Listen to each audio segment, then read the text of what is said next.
À partir du moment où vous avez un poignet valide, vous mettez cette prothèse qui fonctionne en fait avec des petits éléments qui simulent les doigts et puis des petits fils, des petits ressorts. Et donc vous avez juste la possibilité de faire bouger, en pliant le poignet, de faire bouger la main bien évidemment.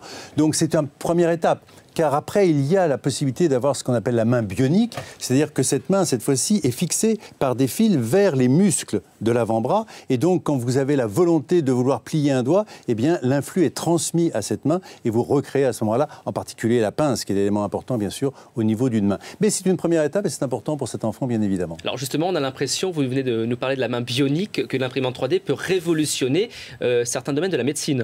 Alors oui, cette imprimante 3D, elle vient de l'industrie. C'est là où on a fait bien sûr le plus de choses. Et dans le domaine de la santé, la première étape qui existe à l'heure actuelle, eh bien, c'est de créer des prothèses, tout ce qui est solide. On peut en effet, grâce au scanner, grâce à l'IRM, avoir des images 3D très précises, par exemple d'une tête, de hanche, du fémur, et pouvoir la recréer intégralement.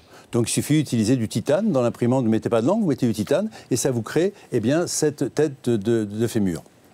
L'étape ultérieure qui est en train de se faire, c'est-à-dire au lieu de mettre du titane ou de mettre du plastique, vous allez mettre des cellules souches. Et ces cellules souches vont se déposer sur un espèce de grillage et vont ensuite se développer. Et c'est ce qui se fait à l'heure actuelle déjà pour faire de la peau ou de la cornée.